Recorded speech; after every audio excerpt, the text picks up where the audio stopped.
तकदीर की तस्वीर सजाने वाले, तुझे दिल याद करे। मेरी तकदीर की तस्वीर सजाने वाले, तुझे दिल याद करे। ओम शांति। Good morning. प्रातः मुरली अव्यक्त बाप दादा रिवाइज 2 जनवरी 1990 मधुबन। अव्यक्त महावाक्यों का सार, सारे ज्ञान का सार, स्मृति। आज समर्थ बाप अपने चारों ओर के सर्वसमर्थ बच्चों को देख रहे हैं। हर एक समर्थ बच्चा अपनी समर्थी प्रमाण आगे बढ़ रहे हैं। इस समर्थ जीवन अर्थात सुखमय, श्रेष्ठ, सफलता संपन्न अलौकिक जीवन का आधार क्या है? आधार है एक शब्द, स्मृति। वैसे भी सारे ड्रामा का खेल है ही विस्मृति और स्मृति का। इस समय स्मृति का खेल चल रहा है। बाप दादा ने आप ब्राह्मण आत्माओं को परिवर्तन किस आधार पर किया? सिर्फ स्मृति दिलाई कि आप आत्मा हो, न कि शरीर। इस स्मृति ने कितना अलौकिक परिवर्तन कर लिया। सब कुछ बदल गया ना। मानव जीवन की विशेषता है ही स्मृति। बीज है स्मृति। जिस बीज से वृत्ति, दृष्टि, कृति, सारी स्थिति बदल जाती है। इसलिए गाया जाता है, जैसी स्मृति वैसी स्थिति। बाप ने फाउंडेशन स्मृति को ही परिवर्तन किया। जब फाउंडेशन श्रेष्ठ हुआ तो स्वतः ही पूरी जीवन श्रेष्ठ हो गई। कितनी छोटी सी बात का परिवर्तन किया कि तुम शरीर नहीं आत्मा हो। इस परिवर्तन होते ही आत्मा मास्टर सर्वशक्तिमान होने के कारण स्मृति आते ही समर्थ बन गई। अब यह समर्थ जीवन कितना प्यारा लगता है। स्वयं भी स्मृति स्वरूप बने और औरों को भी यही स्मृति दिलाकर क्या से क्या बना देते हो। इस स्मृति से संसार ही बदल लिया। यह ईश्वरीय संसार कितना प्यारा है। चाहे सेवा अर्थ संसारी आत्माओं के साथ रहते हो, लेकिन मन सदा अलौकिक संसार में रहता है। इसको ही कहा जाता है स्मृति स्वरूप। कोई भी परिस्थिति आ जाए, लेकिन स्मृति स्वरूप आत्मा समर्थ होने के कारण परिस्थिति को क्या समझती? यह तो खेल है, कभी घबराएगी नहीं। भल कितनी भी बड़ी परिस्थिति हो, लेकिन समर्थ आत्मा के लिए मंजिल पर पहुंचने के लिए यह सब रास्ते के साइड सीन्स अर्थात रास्ते के नज़ारे हैं। साइड सीन्स तो अच्छी लगती है ना। खर्चा करके भी साइड सीन देखने जाते हैं। यहाँ भी आजकल आबू दर्शन करने जाते हो ना। अगर रास्ते में साइड सीन्स ना हो तो वह रास्ता अच्छा लगेगा? बोर हो जाएंगे। ऐसे स्मृति स्वरूप समर्थ स्वरूप आत्मा के लिए परिस्थिति कहो, पेपर कहो, विघ्न कहो, प्रॉब्लम्स कहो, सब साइड सीन्स है। स्मृति में है कि यह मंजिल के साइड सीन्स अनगिनत बार पार की है। Nothing new. इसका भी फाउंडेशन क्या हुआ? स्मृति। अगर यह स्मृति भूल जाती अर्थात फाउंडेशन हिला तो जीवन की पूरी बिल्डिंग हिलने लगती है। आप तो अचल है ना। सारी पढ़ाई के चारों सब्जेक्ट्स का आधार भी स्मृति है। सबसे मुख्य सब्जेक्ट है याद। याद अर्थात स्मृति। मैं कौन, बाप कौन। दूसरी सब्जेक्ट है ज्ञान। रचता और रचना का ज्ञान मिला। उसका भी फाउंडेशन स्मृति दिलाई कि अनादि क्या हो और आदि क्या हो और वर्तमान समय क्या हो। ब्राह्मण सो फरिश्ता, फरिश्ता सो देवता, और भी कितनी स्मृतियां दिलाई है। तो ज्ञान की स्मृति हुई ना। तीसरी सब्जेक्ट है दिव्य गुण। दिव्य गुणों की भी स्मृति दिलाई कि आप ब्राह्मणों के यह गुण है। गुणों की लिस्ट भी स्मृति में रहती है, तब समय प्रमाण उस गुण को कार्य में कर्म में लगाते हो। कोई समय स्मृति कम होने से क्या रिजल्ट होती? समय पर गुण यूज नहीं कर सकते हो। जब समय बीत जाता फिर स्मृति में आता है कि यह नहीं करना चाहता था लेकिन हो गया, आगे ऐसा नहीं करेंगे। तो दिव्य गुणों को भी कर्म में लाने के लिए समय पर स्मृति चाहिए। अभी अभी ऐसे अपने पर भी हंसते हो, वैसे भी कोई बात व कोई चीज समय पर भूल जाती है तो उस समय क्या हालत होती है। चीज है भी लेकिन समय पर याद नहीं आती तो घबराते हो ना। ऐसे यह भी समय पर स्मृति न होने के कारण कभी कभी घबरा जाते हो। तो दिव्य गुणों का आधार क्या हुआ? सदा स्मृति स्वरूप। निरंतर और नेचुरल दिव्य गुण सहज हर कर्म में कार्य में लगता रहेगा। चौथी सब्जेक्ट है सेवा। इसमें भी अगर स्मृति स्वरूप नहीं बनते कि मैं विश्व कल्याणकारी आत्मा निमित्त हूँ तो सेवा में सफलता नहीं पा सकते। सेवा द्वारा किसी आत्मा को स्मृति स्वरूप नहीं बना सकते। साथ साथ सेवा है ही स्वयं की और बाप की स्मृति दिलाना। तो चार ही सब्जेक्ट का फाउंडेशन स्मृति हुआ ना। सारे ज्ञान के सार का एक शब्द हुआ स्मृति। इसीलिए बाप दादा ने पहले से ही सुना दिया है कि लास्ट पेपर का क्वेश्चन भी क्या आने वाला है। लंबा चौड़ा पेपर नहीं होता है, एक ही क्वेश्चन का पेपर होना है और एक ही सेकंड का पेपर होना है। क्वेश्चन कौन सा होगा? नष्टो महा स्मृति स्वरूप। क्वेश्चन भी पहले से ही सुन लिया है ना, फिर तो सभी पास होने चाहिए। सभी नंबर 1 पास होंगे या नंबर वार पास होंगे। डबल विदेशी किस नंबर में पास होंगे? नंबर 1। तो माला को खत्म कर दे या अलग माला बना दे। उमंग तो बहुत अच्छा है। डबल फॉरेनर्स को विशेष चांस है लास्ट सो फर्स्ट जाने का। यह मार्जिन है। अलग माला बनाएं तो जो पिकनिक के स्थान बनेंगे वहाँ जाना पड़ेगा। यह पसंद हो तो अलग माला बनाएं। आप लोगों के लिए माला में आने की मार्जिन रखी है, आ जाएंगे। अच्छा, सभी टीचर्स तो स्मृति स्वरूप है ना। चारों ही सब्जेक्ट में स्मृति स्वरूप। मेहनत का काम तो नहीं है ना। टीचर्स का अर्थ ही है अपने स्मृति स्वरूप फीचर से औरों को भी स्मृति स्वरूप बनाना। आपके फीचर्स ही औरों को स्मृति दिलाए कि मैं आत्मा हूँ। मस्तक में देखे ही चमकती हुई आत्मा व चमकती हुई मणि। जैसे सांप की मणि देख करके सांप की तरफ कोई का ध्यान नहीं जाएगा, मणि के तरफ जाएगा।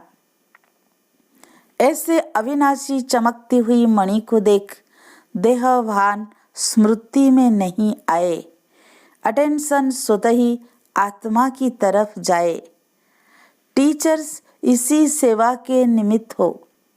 विस्मृति वालों को स्मृति दिलाना यही सेवा है। समर्थ तो हो या कभी कभी घबराती हो? अगर टीचर्स घबरा जाएगी तो स्टूडेंट क्या होंगे? टीचर्स अर्थात सदा नेचुरल, निरंतर, स्मृति स्वरूप, सो समर्थ स्वरूप। जैसे ब्रह्मा बाप फ्रंट में रहा तो टीचर्स भी आगे होना, निमित्त माना आगे। जैसे सेवा प्रति समर्पण होने में हिम्मत रखी, समर्थी बनी, तो यह स्मृति क्या है? यह तो त्याग का भाग्य है। त्याग कर लिया, अभी भाग्य की क्या बड़ी बात है। त्याग तो किया, लेकिन त्याग त्याग नहीं है, क्योंकि प्राप्ति बहुत ज्यादा है। त्याग क्या किया? सिर्फ सफेद साड़ी पहनी, वो तो और ही ब्यूटीफुल बन गई हो। फरिश्ते परियां बन गई हो, और क्या चाहिए? बाकी खाना पीना छोड़ा, वो तो आजकल डॉक्टर्स भी कहते हैं ज्यादा नहीं खाओ, कम खाओ, सादा खाओ। आजकल तो डॉक्टर्स भी खाने नहीं देते। बाकी क्या छोड़ा? गहना पहनना छोड़ा। आजकल तो गहनों के पीछे चोर लगते हैं। अच्छा किया जो छोड़ दिया, समझदारी का काम किया, इसलिए त्याग का पदम गुना भाग्य मिल गया। अच्छा, अभी अभी बाप दादा को एथेंस वाले याद आ रहे हैं। एथेंस में सेवा का बड़ा कार्यक्रम चल रहा है, वो भी बहुत याद कर रहे हैं। जब भी कोई विशाल कार्य होता है, बेहद के कार्य में बेहद का बाप और बेहद का परिवार याद जरूर आता है।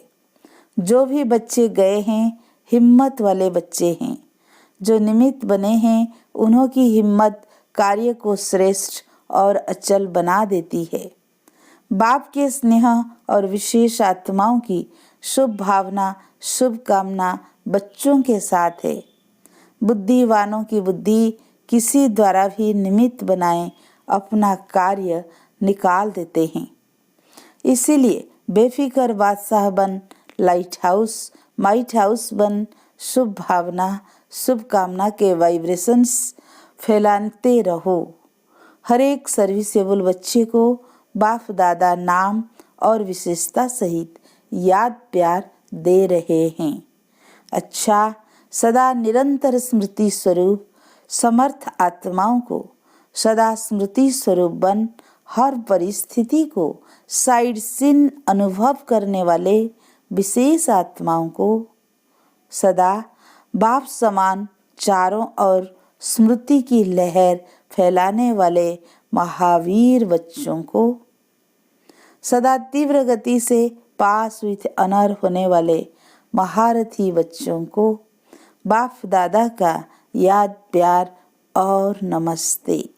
हम रूहानी बच्चों की रूहानी बाप दादा को याद प्यार, गुड मॉर्निंग, नमस्ते नमस्ते।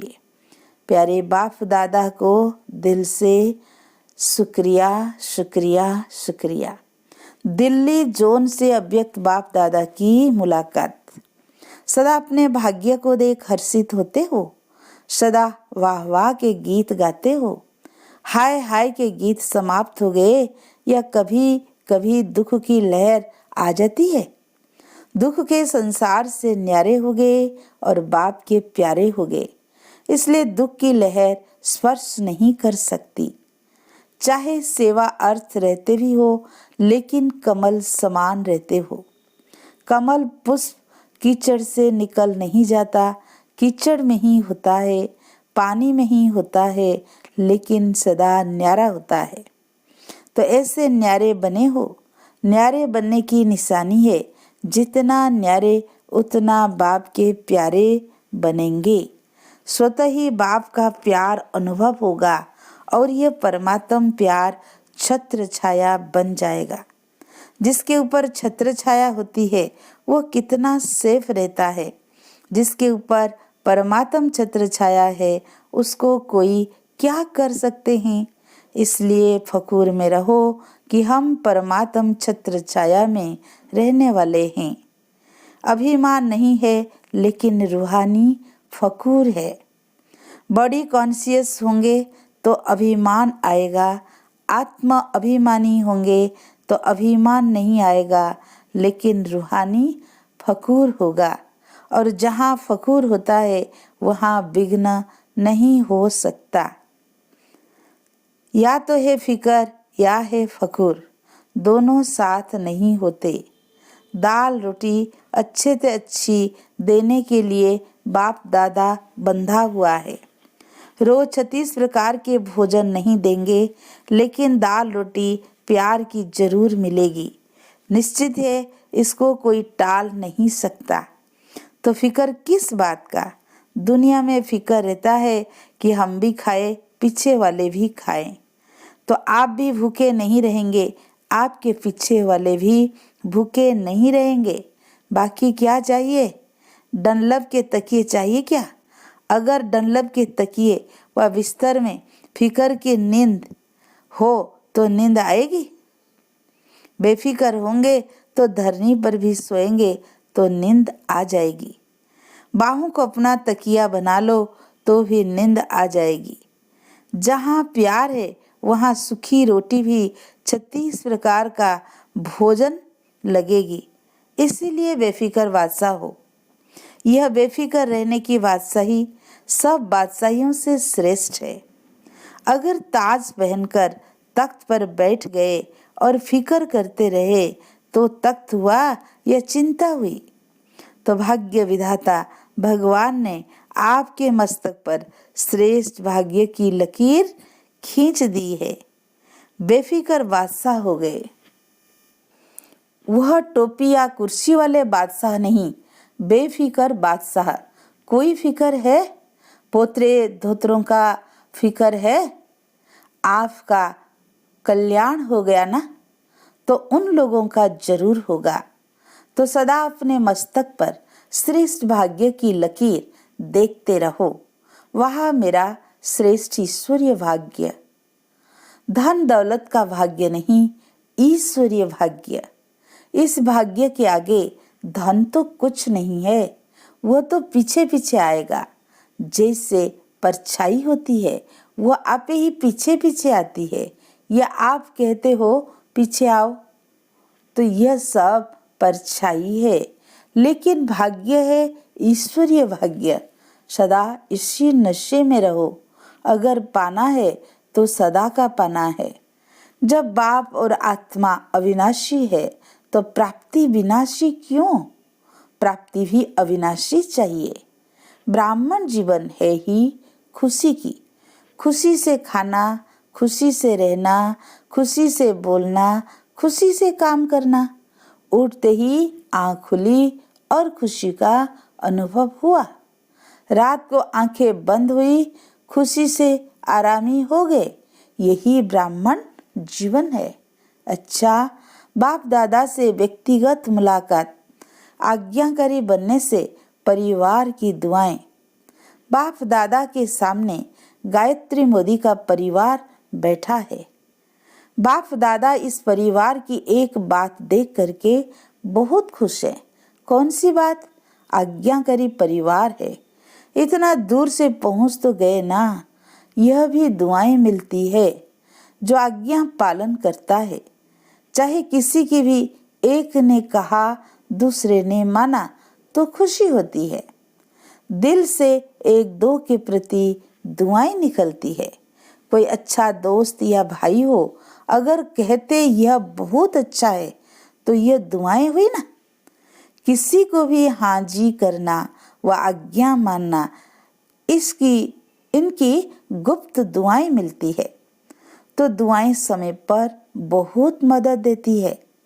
उस समय पता नहीं पड़ता है, उस समय तो साधारण बात लगती है, चलो हो गया।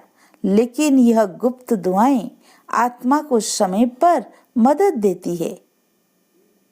यह जमा हो जाती है। इसलिए बाप दादा देखकर खुश हैं। चाहे किसी भी कार्य के लिए आए तो है ना।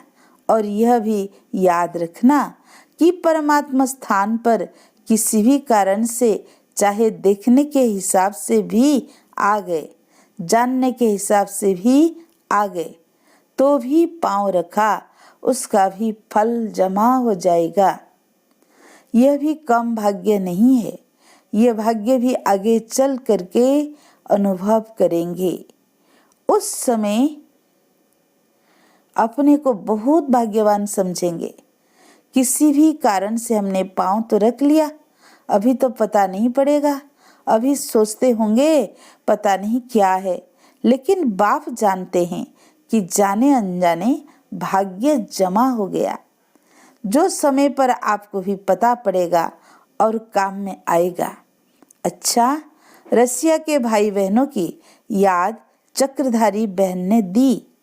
अच्छा है, थोड़े समय में सफलता अच्छी और अच्छी प्यासी आत्माएं निकली है। उनका स्नेह बाप के पास पहुंच गया। सभी को याद प्यार लिखना और कहना कि बाप दादा का स्नेह सभी बच्चों को सहयोग दे आगे बढ़ा रहा है।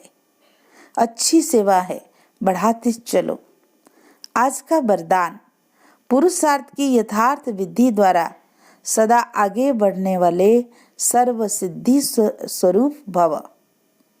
पुरुषार्थ की यथार्थ विधि है, अनेक मेरे को परिवर्तन कर एक मेरा बाबा, इस स्मृति में रहना और कुछ भी भूल जाए, लेकिन यह बात कभी नहीं भूले कि मेरा बाबा। मेरे को याद नहीं करना पड़ता, उसकी याद स्वतः आती है। मेरा बाबा दिल से कहते हो तो योग शक्तिशाली हो जाता है। तो इस सहज विधि से सदा आगे बढ़ते हुए सिद्धि स्वरूप बनो। स्लोगन, माया जीत बनना है तो स्नेह के साथ साथ ज्ञान का भी फाउंडेशन मजबूत करो। आज लवलीन स्थिति का अनुभव करो। कर्म में, वाणी में, संपर्क व संबंध में, लव और स्मृति व स्थिति में लवलीन रहना है। जो जितना लवली होगा वो उतना ही लवलीन रह सकता है। अभी आप बच्चे बाप के लव में लवलीन रह, औरों को भी सहज आप समान व बाप समान बना देते हो। अच्छा, ओम शांति।